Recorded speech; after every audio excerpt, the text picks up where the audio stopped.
I am the vine and you are the branches. Apart from me, you can do nothing. But in me, you will bear much fruit. And that fruit, the number one fruit that God is looking for, is that relationship. That's bearing fruit. And then, of course, influencing other people. So the first thing that happened to me is my prayer life changed. I didn't have much of a prayer life as a teenager. But then when the Spirit comes into you, you start to pray with wisdom and with passion. I never used to be able to sit still. I would always get so distracted. It's like, I can't pray like that. Well, when the Spirit came, I discovered something. Silence is the language of love. When you really get intimate with somebody, you don't need to say a word. You don't even need to hear a word. All you want to do is just be with that person. And you can feel the love. See, I was always distracted. I didn't have a whole lot of peace in my life. And I remember, as a teenager in high school, I suffered a panic attack in front of the whole class. I was trying to do a reading in English. It was like, so I was anxious, I was fearful, I had panicky. But when the Spirit came, all of a sudden, remember what Jesus said in the Gospel? What was his first words to the disciples? Shalom. That means, peace be with you. And Jesus brings this tranquility, this serenity that I never knew before. And all of a sudden, I started changing. I'm talking about revolution. I started changing from being negative, I can't do it, I'm afraid, I'm panicking, everything, to wait a minute now. The indomitable, ferocious, powerful Spirit of God lives in me, and I can do it. So I went from negativity to positivity. I went from not having a prayer life to all of a sudden I'm on fire. I call it being a misfit to a mystic. And I changed in my moral life. I changed in so many different ways, but one of the ways that I changed was my temperament. Suddenly I had peace. Oh, peace is what the world is searching for. And the Spirit, remember, one of the fruit of the Spirit is peace. And it's a tranquility. It's a graciousness. It's a well-being. Nobody can give it to you, but you can receive it. The world is searching for it, but it's a gift. Remember at the Last Supper? Peace I leave with you. My peace I bequeath to you, Jesus said. It's kind of like a will, an inheritance for us, this peace of Jesus. Heard about this man who checking into the airport, I'm going to the airport tomorrow. Sometimes, at least in Houston, it's really crowded in there. And it's hard to even check the bag. So what I do is I like to, the sky cap out in front. Just give him a buck a bag. You don't have to wait in line. Heard about this man who's checking the bag with a sky cap. Goes up to him and he said, I'd like to check my bags. And he said, sure. And the sky cap takes him really rough with the bag. And the man got all upset. He starts yelling at the sky cap. He goes, what are you doing? Those are my bags. I got valuables in there. And he's screaming at him, calling him an idiot and all these different things. The sky cap took it. Had a smile on his face. He had such peace. The whole time the guy's yelling. Finally the guy leaves. Somebody saw the whole thing. Goes up to the sky cap and he goes, that man was screaming at you. You handled it with such professionalism and such peace. How did you do that? What's the secret? The sky cap kind of smiled and said, that man is going to Miami. That bag is going to Milwaukee.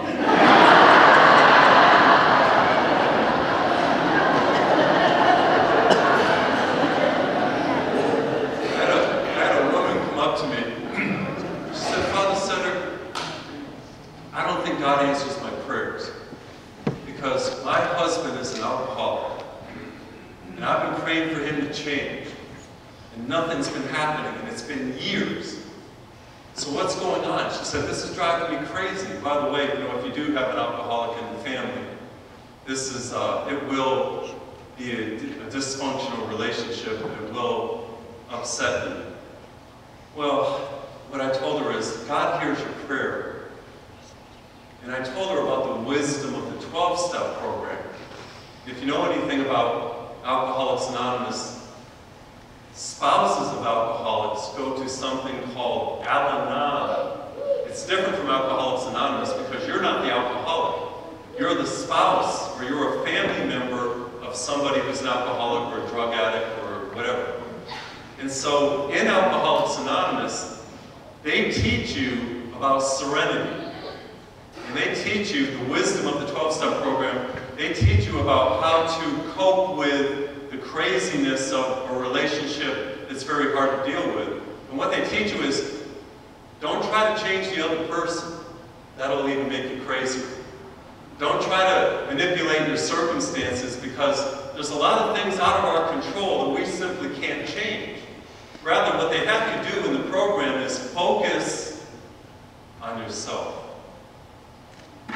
Because that's the only person you can change.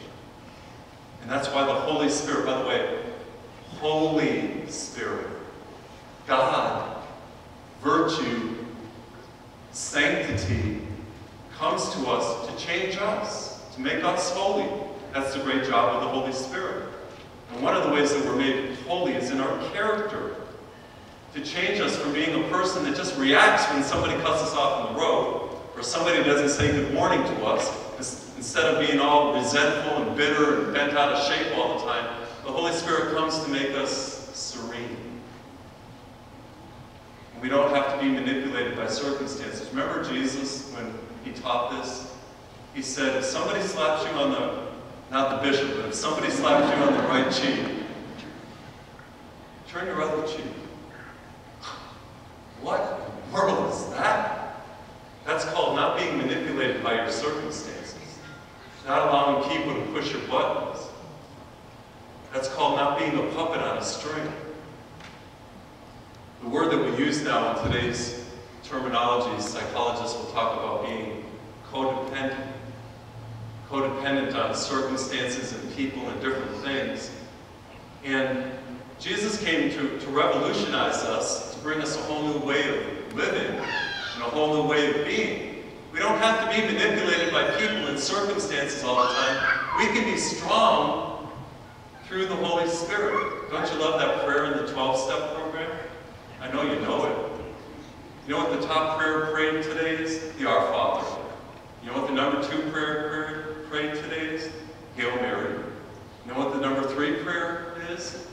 God, grant me the serenity to accept the things that I cannot change. The courage to change the things that I can. And the wisdom to know the difference. That's a prayer by Reinhold Niebuhr that the 12-step program has adopted. That millions of people every day pray, God, grant me the serenity to accept the things that I cannot change. Oh, see, Jesus, that's freedom. You don't have to be manipulated by the weather. I call it clouds or crowds. You can live in peace. In all the peace that I found in the Holy Spirit. Wonderful peace. So, if you have a relationship problem, or maybe an alcoholic, or just some dysfunction in your family, I hope you'll figure out that you're probably not going to be able to change the other person, but God's probably working on you through that relationship. And I know it's hard. It's a hard, bitter pill to swallow. But this is something I'm learning. You know, I live in a religious community, and I'm not going to go into this too deeply here tonight, but I live with 11 different men in Houston. And some of them are saints. We have a 94-year-old priest there, Father Simon. The man is a saint. We call him the saint of the community. There's other guys that can't be me, but I don't get along with them all that well. Kind of like my sister, you know. It's like, it's just some people, do you understand that in life, there are going to always be people that you just don't get along with. I don't know what that is. They're irritable, you're irritable to them, the way you are, the way you don't smile, whatever it is. And that's just life. What? You can't let them determine who you are. You know, you can learn from people, learn from relationships, of course, try to be the best that you can be, but don't be manipulated by people. So anyway, let me keep moving. You know, peace is so important. It's so crucial. And this is what I was finding by the presence of God in me. And I said, wow, this is a wonderful way to live. Because I was always, I told people, I was like, you ever make a noise with a little kitty cat? You sneak up behind it, the cat goes, and that's how I was. It's like, ah! Somebody cuts me off, or somebody doesn't react the way I want them to. It's like, well, I'm getting there, I'm growing.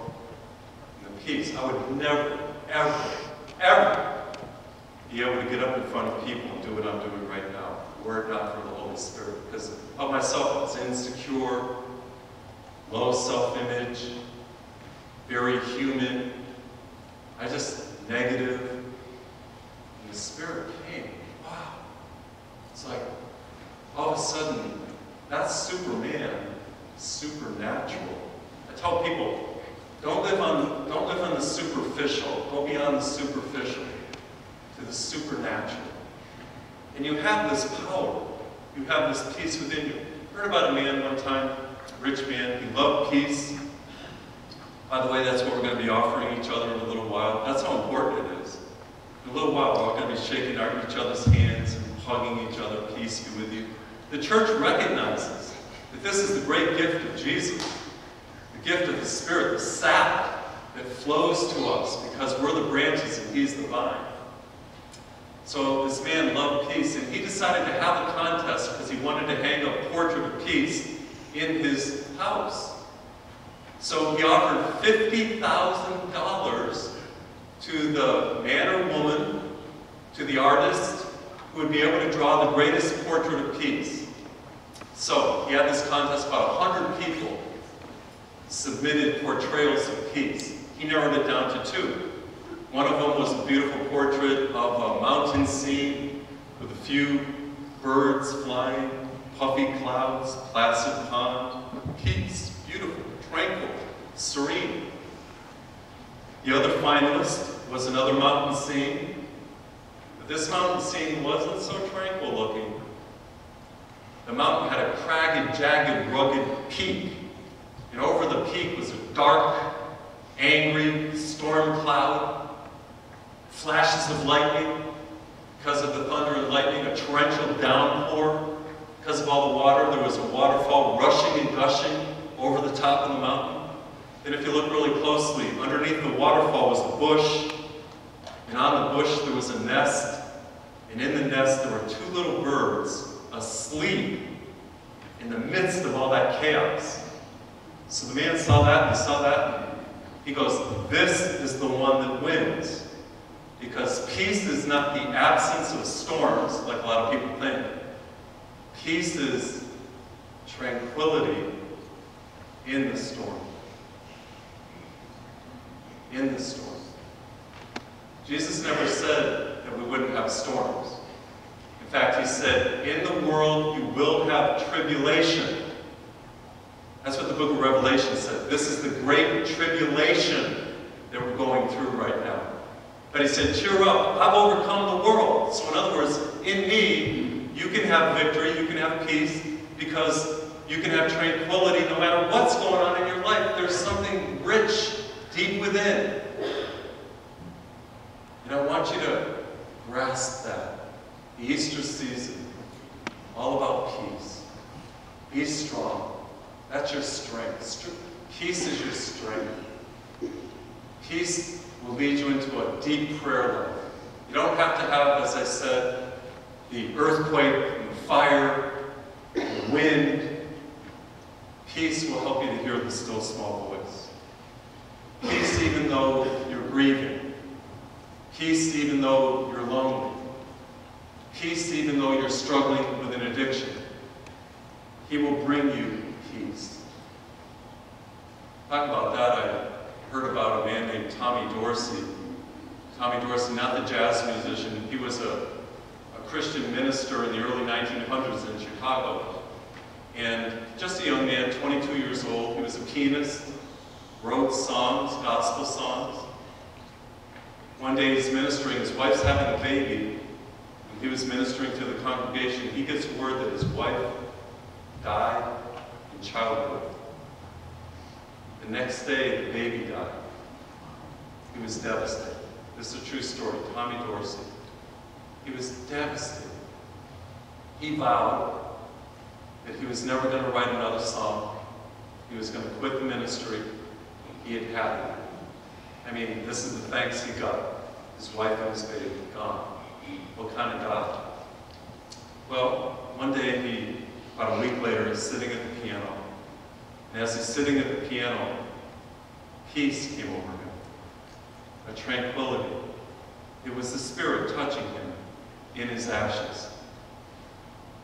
And he wrote a song. And the song became the favorite of Dr. Martin Luther King. Elvis Presley used to sing it. I'm not going to sing it, don't worry. Here's the words. It's called, I don't know if you've ever heard it, it's Protestant hymn. Precious Lord, take my hand. In just a couple verses. Precious Lord, take my hand. Lead me on, let me stand. Take my hand, precious Lord, hear my call. Hold my hand, lest I fall. And so he continued in the ministry, wrote many more songs, became a great gospel writer. And I know about that Holy Spirit taking my hand, because as I told you, just 6, 7, 8 months ago, my mother died. She was my biggest supporter, always talking to her on the phone. Whenever I had missions in Florida, she'd be there. Early on, when she was younger, Mom and Dad would travel all around the country to hear me speak. And I had her funeral. And I didn't know how I was going to do it. And then all these months of grieving after. And I know